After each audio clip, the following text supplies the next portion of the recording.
예수 그리스도 안에 생명이 있다고 지금 말씀하십니다. 요한복음 처음 시작하면서 태초에 예수 그리스도께서 성부 하나님과 함께 계셨음, 영원부터 계셨음을 말씀하시고, 그리고 그 하나님과 함께 계셨고 그 예수 그리스도가 곧 하나님이시라고 선언을 하면서 굉장히 중요한 말씀을 이제 시작해 나갑니다. 사도 요한이 기록하여 준 이 요한복음에는 굉장히 중요한 단어들이 나옵니다. 그 중에서 아주 많이 나오는 단어가 생명이라는 단어입니다. 이 생명이라는 말이 요한복음에만 35번이 나옵니다. 그리고 생명과 연관된 살다라는 그러한 동사가 사용되어지는 것이 15번이 나와서 총 요한복음 안에서만 생명에 관계된 단어가 지금 50번이 등장을 하게 됩니다.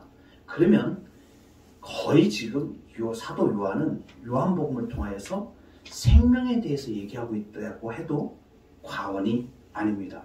그래서 요한복음 14장 6절에 예수님이 직접 말씀하셨죠. 예수님의 입으로 말씀하신 것입니다. 내가 길이요 진리요 생명이다. 생명이라고 말씀하십니다. 그리고 또 말씀하시죠. 요한복음 10장 10절에 보면 도둑이 오는 것은 도둑질하고 죽이고 멸망시키려는 것뿐이요 내가 온 것은 양으로 생명을 얻게 하고 더 풍성히 얻게 하려는 것이다. 지금 요한복음을 시작하면서 1장 4절에 예수 그리스도 안에 생명이 있었다고 얘기하는데 시작 부분에 서론 부분에 나옵니다. 그리고선 계속해서 생명에 대해서 말씀을 쭉 이어가다가 요한복음 뒷부분 끝에쯤 가면 20장에 가면은 요한복음의 기록 목적을 내가 이 글을 왜 기록했는지를 사도 요한이 밝힙니다. 거기에 또 보면 오직 이것을 기록함은 너희로 예수께서 하나님의 아들 그리스도이심을 믿게 하려 하며 또 너희로 믿고 그 이름을 힘입어 생명을 얻게 하려 합니다. 그러니까 가히 생명으로 시작해서 지금 생명으로 끝나는 요한복음입니다. 그런데 독특하게도 요한이 지금 이 말씀을 기록하면서 오늘 1장 4절에 생명으로 시작해서 생명으로 끝나는 이 본문 말씀, 그 안에 생명이 있다. 예수님 안에 생명이 있다는 이 말씀. 생명은 다른 데서 찾는 것이 아니라 예수님 안에서만 찾을 수 있다는 것을 말씀해 주십니다. 우리는 예수님으로 생명을 얻게 된 사람들입니다. 예수님이 주시는 생명, 그러면 이 생명이 가지고 있는 그 의미가 어떠한 뜻을 가지고 있는지를 오늘 말씀을 통해서 살펴보기를 원합니다. 첫 번째는 예수 그리스도는 육신의 생명을 주시는 분이십니다. 육체의 생명을 주시는 분이세요. 사도 요한이 요한복음을 기록하면서 서두에 태초에 말씀이 계시니라 이렇게 말씀하셨죠. 태초에는 많이 들어본 것입니다. 창세기 1장 1절에 시작할 때에 태초에 하나님이 천지를 창조하시라 똑같습니다.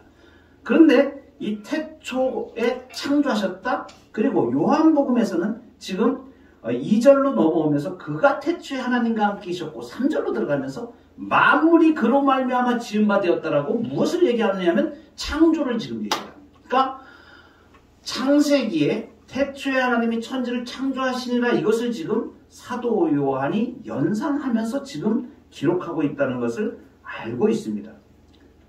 하나님이 가라사대 빛이 있으라 하심에 빛이 있었고 라고 하는 창세기와 이와 같은 방식으로 만물이 그로 말미암아 지은 바 되었으니 지은 것이 하나도 그가 없이는 된 것이 없느니라고 지금 사도 요한이 말하고선 이어서 바로 그 안에 생명이 있었다. 그러니까 이 생명이 지금 무엇하고 연결이 되고 있냐면 창조하고 지금 연결이 되는 거예요. 그러면 여러분 사도 요한이 지금 무엇을 말하는 겁니까? 우리의 목숨이 주 예수 그리스도로 말미암아 하나님으로부터 나온 것이라는 지금 그것을 말씀해 주는 것입니다. 놀라운 말씀이 연결이 됩니다. 창세기 2장 7절에 가면 하나님이 인간을 창조하실 때의 말씀이 나옵니다. 명확하게 나오는데 여호와 하나님이 땅의 흙으로 사람을 지으시고 생기를 그 코에 불어 넣으시니 사람이 생명이 된지라. 창세기 2장 7절의 말씀입니다. 이 생기를 그 코에 불어넣으셨다 할 때 이 생기가 원어로 살펴보면 무엇을 말하냐면 숨, 호흡 이것을 말합니다. 그러니까 흙으로 만들었을 때는 호흡이 없었던 것. 숨을 지금 못 쉬고 있었던 겁니다. 그런데 하나님이 생기를 그 코에 불어넣으시니까 숨을 쉬는 존재가 된 거예요. 그래서 이 생기라고 표현된 숨, 호흡 이것은 뒤에 나오는 생명이라는 단어와 같이 복합되어져 가지고 무엇을 말하냐면 생동력 있는 활동을 가능케 하는 생명력을 말해 줍니다.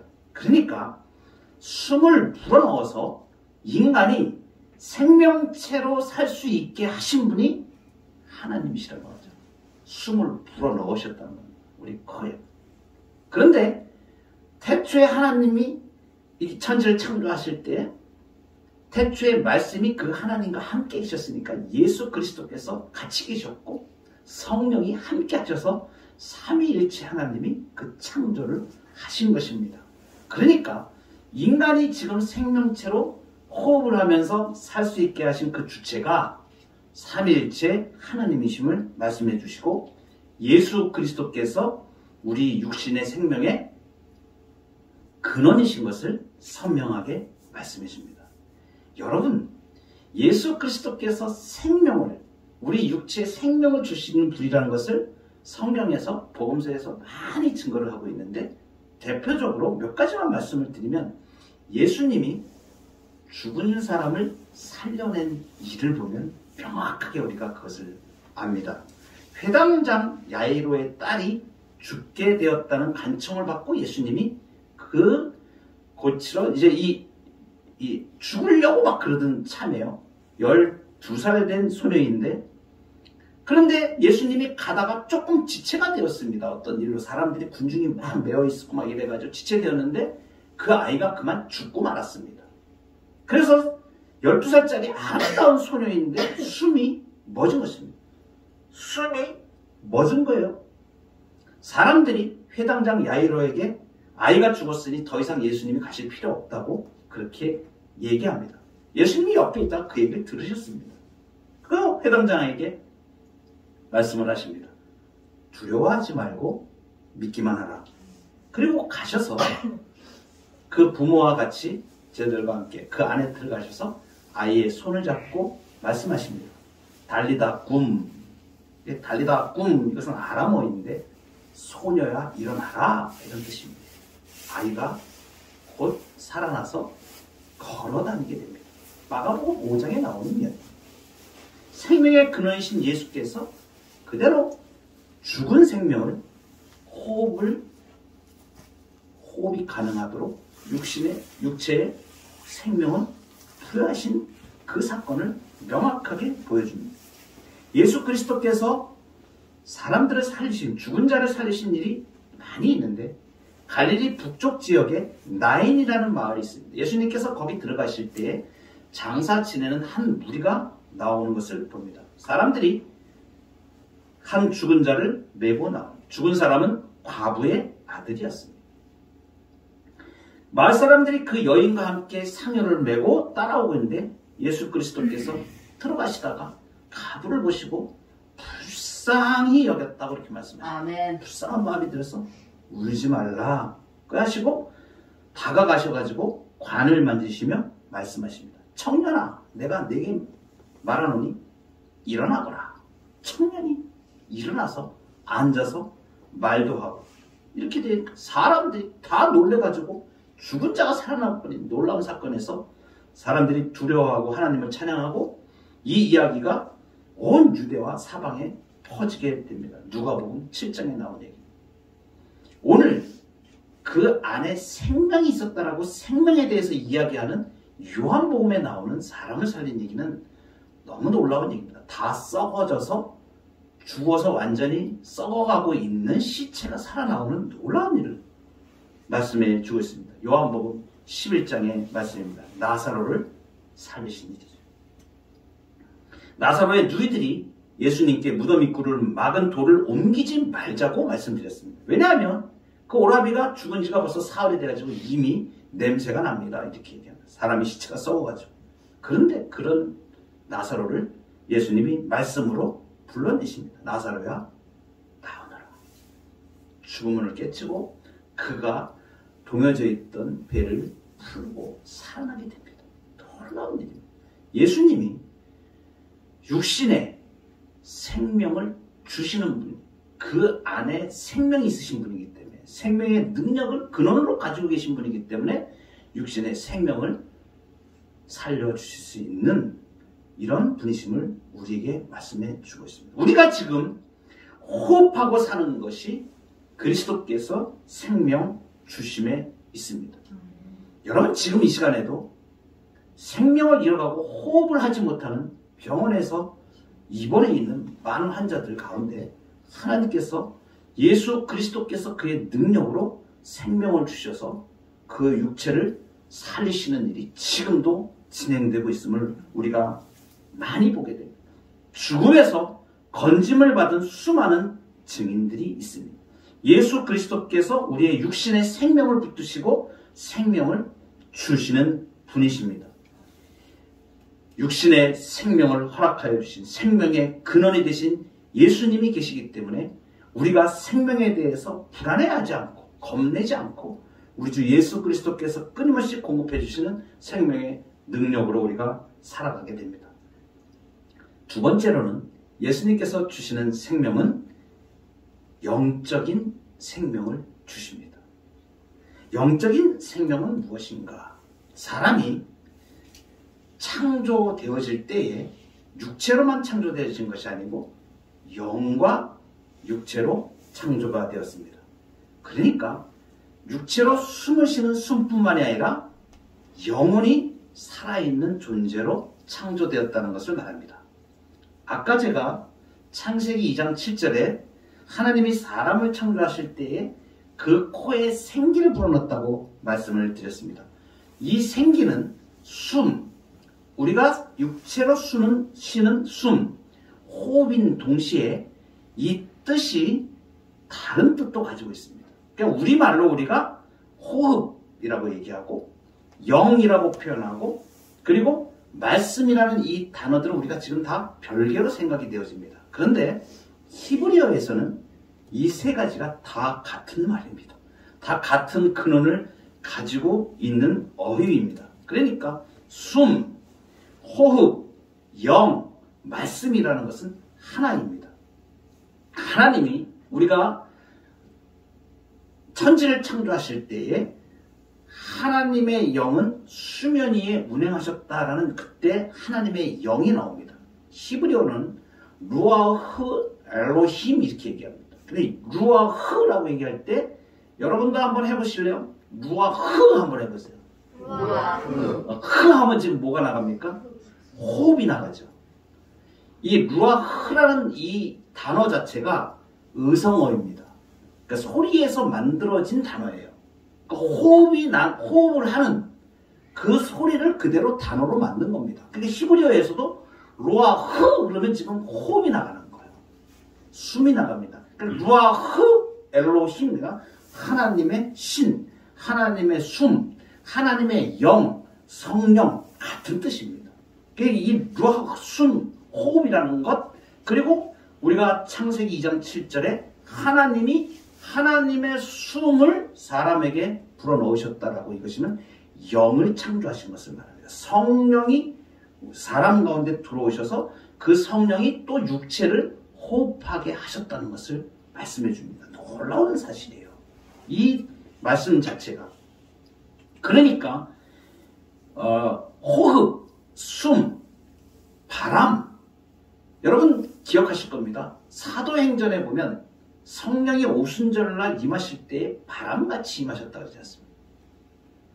이것이 다 호흡과 관계됩니다. 하나님의 살아있는 생명, 성령으로 그 호흡을 가능케 하시는 일들이 일어나고 있다는 것을 말해주는 거예요. 그러니까 영혼이 살게 되는 것입니다. 영이 가장 근본적인 형태가 뭐냐면 생명의 호흡을 통해서 생명을 표현하는 것입니다. 그러니까 생기를 불어넣으셔서 사람이 생명이 되었다. 우리 한글 개혁성경에는 생영이 되었다. 이렇게 생영, 영이라고 얘기합니다.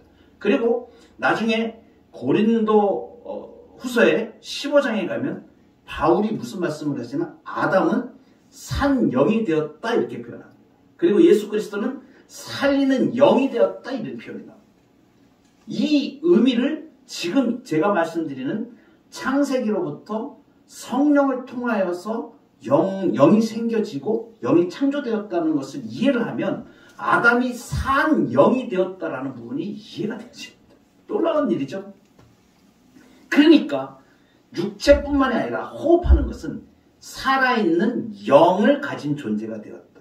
영이 이 영적인 생명을 지닌 존재가 되었다는 것을 말합니다. 영적인 생명을 가졌다고 하는 것이 무엇인가? 이 영적인 생명이 창조되었을 때 이것은 뭐냐면 하나님과 교제하는 형태로 존재하게 되었다는 것을 말하는 거예요. 영이 살아있다는 것은 하나님과 호흡을 계속 이어서 하고 있는 것을 말하는 거예요. 그러니까 하나님과 떨어지면 영이 죽는 거예요. 그냥 하나님과 지성, 감성, 의지로 하나님께 반응을 하면서 교통하고 그 하나님을 깊이 사랑하고 그런 인격적인 관계가 교감이 계속 되어져 있는 것이 영이 살아있는 것입니다. 그런데 그 하나님과 떨어지면 죽는 것이죠. 그러니까 이 영적인 생명을 부여받은 인간이 하나님을 거역하고 반역하여 죄를 범하게 되니까 어떻게 되었습니까? 세 가지 죽음이 온 것이에요. 아담이 창조되었을 때 죽음이 없었습니다. 그런데 죄가 들어오고 난 다음에 신체적인 죽음이 왔습니다. 육체가 죽게 되어진 것이에요. 그래서 사람은 누구나 다 죽지 않습니까? 육체적인 생명이 죽게 되어지는 신체적 죽음이 왔고요. 그 다음에 하나님께서 창조하신 영, 인간의 이 영이 하나님과의 교제가 단절됨으로 해서 영적인 죽음이 오게 된 것입니다. 그러니까 육체가 죽고 영이 죽게 되니까 영원한 죽음으로 이제 나중에 지옥에 가게 되는 완전히 하나님과 도무지 떨어져서 저주 가운데 있게 되는 영원한 죽음이 왔습니다. 그래서 죄로 인해서 온 것이 세 가지 죽음입니다. 신체의 죽음과 영적인 죽음과 영원한 죽음이 온 것입니다. 그래서 에베소 2장에 이렇게 말씀하십니다. 허물과 죄로 죽었던 너희다. 하나님을 대적하면서 패역하였던 것을 말씀해 줍니다. 그래서 에베소 2장에 보면 그때 너희가 그 가운데서 행하여 이 세상 풍조를 따르고 공중의 권세 잡은 자를 따랐으니 지금 곧 불순종의 아들들 가운데서 역사하는 영이다. 육체와 마음에 원하는 것을 하여 다른 이들과 같이 본질상 진노의 자녀였다. 그러니까 본질적인 상태로 하면 이 영적으로 죽은 자들은 아무것도 개선할 수가 없는 것이죠. 그런데 사람들이 중요한 것은 자신들이 영적으로 죽어 있다는 것을 알지 못했다는 사실이에요. 육체로 지금 숨을 쉬고 있으니까 자기 영혼이 죽은 것을 깨닫지, 영적인 죽음 가운데 있는 것을 알지 못하는 것입니다. 큰 착각 속에 사람들이 살아가고 있죠. 자기들은 다 살았다고 하는데 죽은 자들입니다. 여러분, 제가 얼마 전에 TV를 보게 됐습니다. TV 프로그램을 보는데 관계자 외 출입금지라는 그런 그 프로그램이었어요. 뭐냐면 사람들이 잘 못 들어가는 지역에 들어가서 특별한 일을 하는 사람들의 얘기를 다루는 그러한 형태로 몇몇 예능인들이 이렇게 엮어서 소개를 하는 그러한 일이었습니다. 몇 명의 연예인들이 이제 교도소에 들어갔습니다. 거기 들어가 보니까 범죄자들이 많이 있지 않습니까? 그런데 그 범죄자들을 심리 치료를 하는 특별한 일을 맡은 교도관이 인터뷰를 하는 것을 이렇게 보았습니다. 우리가 이름만 들어도 알 수 있는 아주 극악한 성범죄와 살인을 저지른 범죄자들을 대상으로 그들을 교정하려고 전문적으로 이렇게 지식을 가지고 상담과 심리 치료를 하는 분입니다. 근데 그분이 말씀하시는데 안타깝게도 대부분의 재소자들이 와서 심리 치료를 하고 상담을 하는데 자기가 저지른 범죄를 죄라고 인식하지 못하는 것. 자기는 죄를 지었다고 말하지 않아요. 마비가 되어 있는 거죠. 자기는 그냥 자기 기분에 내키는 대로 이렇게 했을 뿐인데 그것이 죄되었다. 그 극악한 성범죄를 저지르고 흉악한 범죄를 그 사람을 해치니까요. 그런 일을 하고서도 자기가 범죄했다는 것을 깨닫지 못한다. 그래서 이 교정하는 이 교도관이 그 부분이 너무나 안타깝고 사람들이 깨닫지 못하고 자기가 죄를 지었는데 죄인이 죄를 깨닫지 못하고 죄를 죄라고 인식하지 못하는 것입니다. 그런데 여러분, 저는 그 방송을 보면서 그런 생각이 들었어요. 이게 안타까운 것은 그 죄수들만이 지금 안타까운 게 아니라 이 수감된 죄수자들만이 아니고 하나님을 떠나서 죄로 인하여 하나님의 진노 가운데 처해 있는, 영적으로 죽어 있는 이 많은 수많은 사람들이 진정으로 안타까운 자들이라는 것입니다. 모든 사람은 영적으로 죄 가운데 죽어 있습니다. 그리스도를 떠나서는 어떠한 사람도 하나님을 향하여 숨 한 번 실수가 없는 것입니다. 이 영적인 심장의 고동을 한 번도 작동시킬 수가 없죠. 그래서 그 죽은 자들이, 영적으로 죽은 자들에게 새 생명이 필요한 것입니다. 모든 사람들은 하나님이 주시는 생명을 필요로 한다는 사실이에요. 그러면 그 생명은 어디에서 올 수 있는가? 영적으로 죽어있는 자들이 살아날 수 있는 그 생명은 누가 주시는가? 살리는 영이신 예수 그리스도로부터 영적인 생명이 옵니다. 죄 가운데 죽어있는 영은 그 죄가 해결되어야 살 수 있는 것입니다. 그러니까 예수 그리스도는 새 생명을 주기 위해서 이 땅에 오셔서 십자가 대속의 제물로 자신을 드려 우리 죄를 해결하셨습니다. 근데 그 예수님이 그러면 구체적으로 어떻게 영적인 생명을 우리에게 주시는가? 지금 이 생명에 대해서 강력히 증거하고 있는 사도 요한의 기록으로 다시 들어가 보면 놀라운 것을 우리가 발견하게 됩니다. 요한복음 20장에 가면 예수님이 부활하시고 난 다음에 제자들에게 나타난 일을 기록해주고 있습니다. 예수님이 부활하신 안식 후 첫날 주일 저녁입니다. 제자들은 유대인들을 두려워해가지고 자기들도 이제 잡혀갈까봐 문들을 다 걸어 잠그고 모여 있습니다. 근데 그때 예수님께서, 부활하신 예수님이 그들 가운데 오셔서 서서 말씀하십니다. 너희에게 평강이 있을지어다. 이 말씀을 하시고 손과 옆구리를 보이십니다.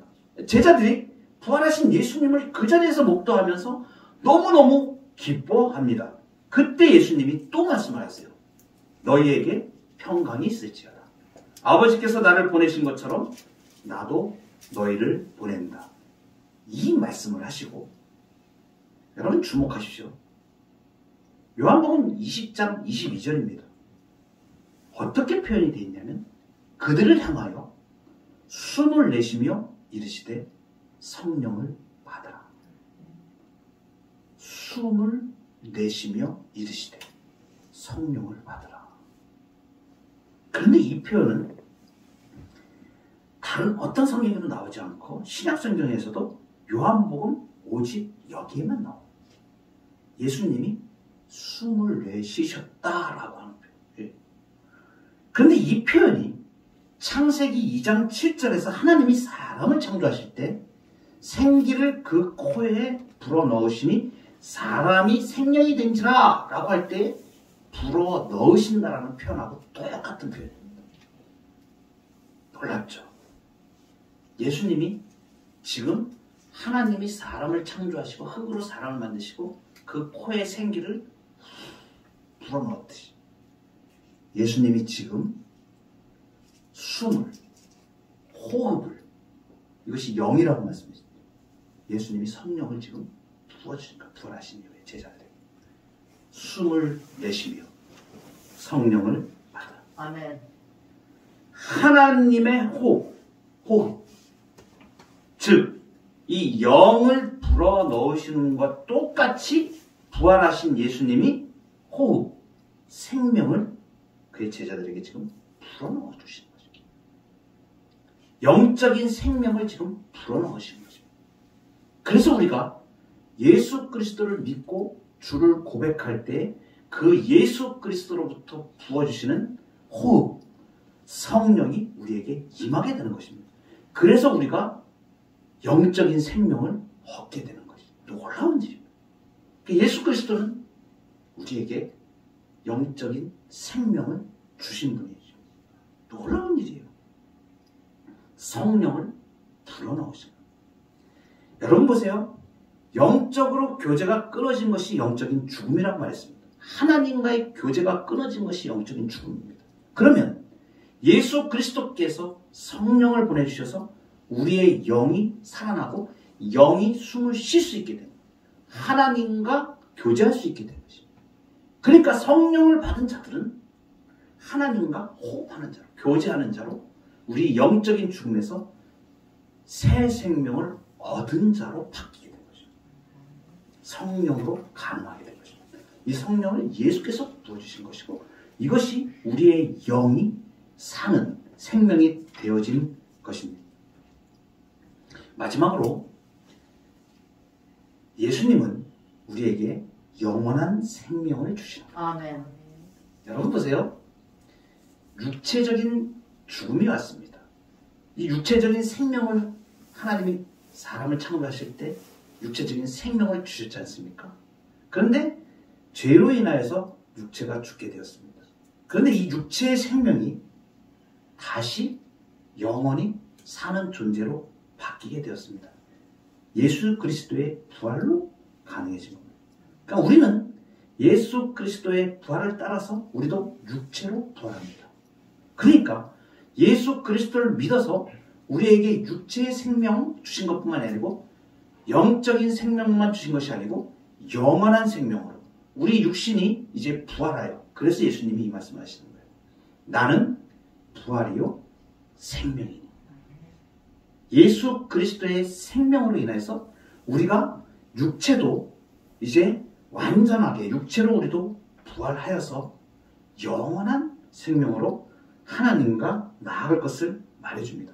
영적인 생명 성령 받아서 우리가 하나님과 완전한 교제 가운데로 들어갔고, 그래서 성령으로 인하여 우리가 호흡을 합니다.